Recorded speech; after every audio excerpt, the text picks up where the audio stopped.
let's have a look at this pen. This, I think, is something pretty special. It was lent to me by Joost Appelboom, and this is the Pininfarina Novanta. And this is not just the regular Novanta, but this is the limited edition. The difference, I'm not quite sure. The regulars are 300, a little bit of pocket change, but 322 euros. Limited edition 652.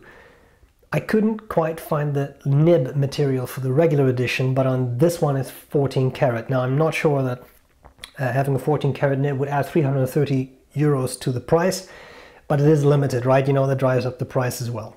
This is a fascinating pen, and it's not something that I would typically seek out or buy, but I'm glad Joost lent me one because it's actually pretty fun and it's well thought through.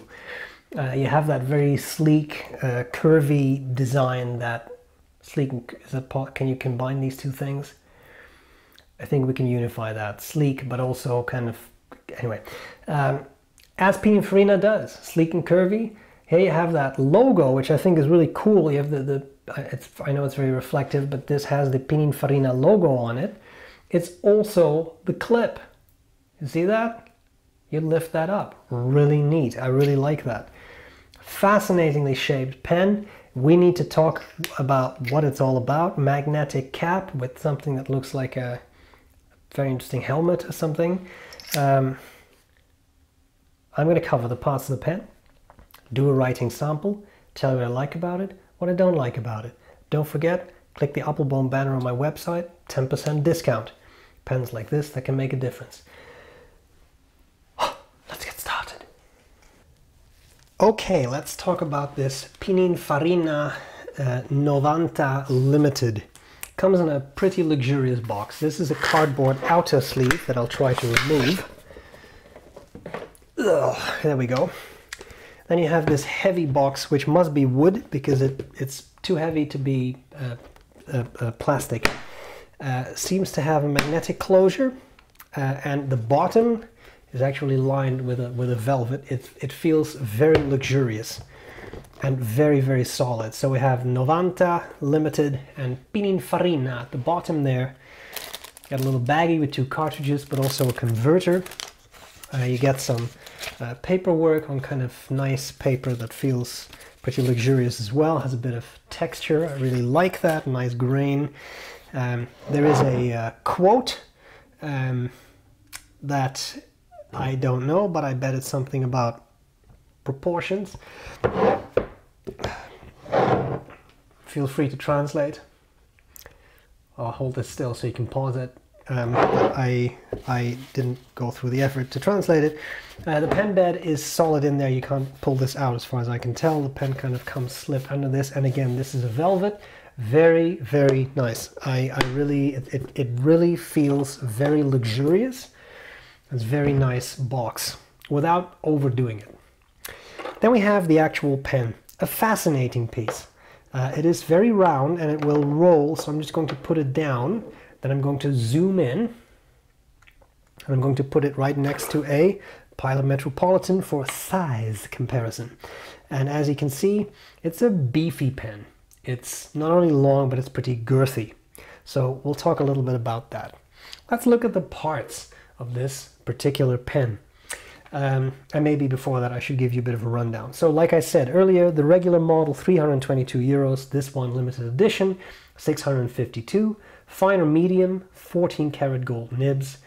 The design and style reflect 90 years of the Pininfarina brand, and I'm not quite sure how many of these there are. It says 100 pieces on the Appelboom website, but then the box said 48 out of 500.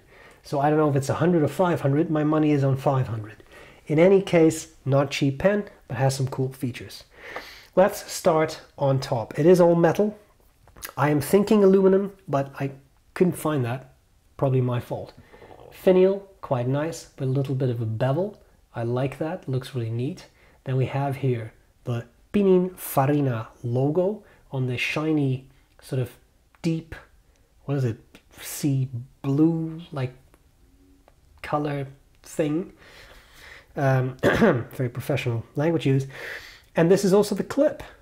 Very interesting, right? Spring activated, and if you put that in a pocket, it'll stick out a bit because the clip is fairly low on the pen, but it does tend to work. Then we have this nice groove there. Pininfarina does that a lot with their pen designs. I think it looks quite sleek. I actually quite like it. It's a much more modern design than I would usually go for, but it's actually grown on me quite a lot. We have this interestingly shaped barrel with, again, a nice bevel there, and then we have yeah, that's it really. So we have that. What else? The cap slips off, and then you have that nice gold nib. Cap very interestingly shaped and magnetic. There we go. Sorry, I'll do that again. Magnetic, quite nice. Interestingly shaped, right, with this massive hole, but looks quite nice. You see that this groove, like there is a lot going on in this section. I found it to be fairly comfortable, but even for me, I do feel these edges. They don't bother me, but it's a bigger pen, and I can see that for some people, maybe if you have smaller hands, you would feel this more. I can't really put my fingers on top of it because then it becomes imbalanced, because then they're on top of a ridge, but there we have it. Okay, the Pininfarina logo, as well as 14K 585 for the gold content, and M, all engraved, not laser engraved. That's pretty cool. We have a nice plastic feed. This looks Jovo-ish, but I haven't really tried that.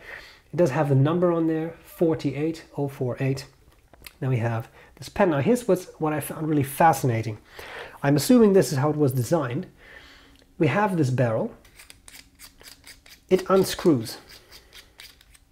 And then you could theoretically utilize the converter like that. But as I screwed in the converter, it's a screwed in converter, I noticed, I have to be a little careful because there's ink in it, sorry, one sec. This piece, see this sort of blue ring, same material as the clip, this unscrews. I just loosened that a little bit. Now look what happens. The whole piece unscrews.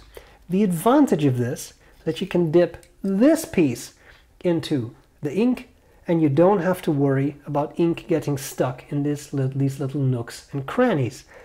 They will get stuck right behind there, but that's a little easier to clean than try to get a cloth under the clip or something. I thought that was a pretty clever design. I'm just putting that back together, so once you screw that piece in, everything lines up neatly again, clip and nib, and then you can screw the barrel back in as well. One question that of course arises is, if you can do that, why does the barrel even need to unscrew? Because you can pull the whole thing out through the front of the pen and screw it back into place. Anyway, who knows? I did think it was pretty neat, and I like that, again, everything lines up. What about posting?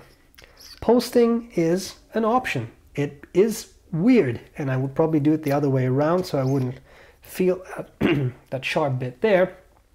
It becomes a long and somewhat unwieldy pen. I probably would not post this, but if you really need to, because you post all your pens, then you can. What we need to see next is how it writes. I'm sorry, I don't know if you could hear that, the cap was rolling on the desk a bit. We have the Pininfarina Novanta. I keep wanting to say Novanta. I'm sorry. This is the 14K medium nib, and the ink is Delft's Blau from Ackerman, which is a nice washable blue and makes my life a lot easier when it comes to cleaning a lot of reviewed pens. Writing is pretty smooth.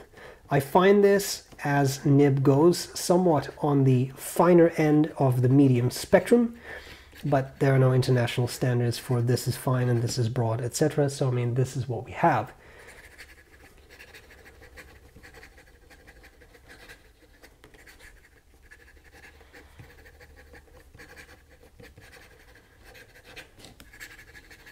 Feed keeps up really well. It's not oversaturated or anything. Keeps up really well. Nice flow. What about wetness? This is a slightly drier ink, but this nib is well tuned. Not too wet, not too dry. I really do like that. Okay, what else? What about line variation? Well, it's certainly a round nib. Always very careful, it's not advertised as a flex nib, but you can squeeze out a little bit of line variation if you want to add a little bit of character to your writing, but again, not a flex nib, so don't push it too hard. Those of you who enjoy such a thing, reverse writing, it's not really possible. As you can see, the nib runs dry very quickly, becomes fairly scratchy. I've seen worse, maybe 1 or 2 words. I don't think you can get much more than that out of this particular pen. Magnetic caps, always a lot of fun. Pretty interesting. Let's see what I like and what I don't like. What do I like, what do I not like about the Pininfarina Novanta? I had to look at my notes because I keep wanting to say Novanto or Novanta or whatever. So, sorry, Novanta. A couple of things I really like about it. The eye for detail is good. The beveled edges on the metal. This interesting clip. I'm still not sure if that would really work in, say, a breast pocket or something, but the eye for detail is good. The nice grooves. The overall shape. It looks innovative to me. It's not yet another black cigar-shaped pen with gold trim. It looks different, and that I appreciate. I think that kind of innovation in the pen world is very much needed. So I really like that, and I appreciate that. Even though this is not a pen I would select for myself, I value and appreciate the creativity that went into designing something that's not just another cigar-shaped pen. It's a bit bigger. I find it fairly comfortable. I like this idea of you unscrew the whole nib end so you can dip that into the ink. Makes cleaning a little bit easier. Although, like I said, the problem that you get then is that you get ink on other spots, like behind this sharp ridge, for example.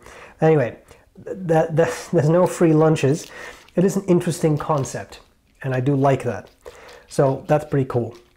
Different, cool, robust, feels robust with all the metal pieces, metal cap, a lot of sort of cool gadget factor type stuff in it, and I think that's really neat. Things I don't like so much. It sure is not cheap, 652 euros. Yes, it's gold nib, and yes, it's limited edition, so it has that going for it. But still, this is not a super affordable pen. Then again, if you like the model, but you don't want all the fancy trim, you can get the regular model, which is 330 euros cheaper. That's quite a substantial difference. What I will say, because price is always a subjective thing, some people think 650 euros is pocket change, right? I don't, but some people do. One thing I think is more objective is this. I have called this the battleship bridge. On top of the section, this piece here is a little annoying because it is somewhat on the sharp side of things. Not so sharp that you will cut yourself, but when I hold this pen, I feel it. There's no way for me to put my fingers, my top 2 fingers, anywhere else but for me to feel that. Is that a problem? Not necessarily.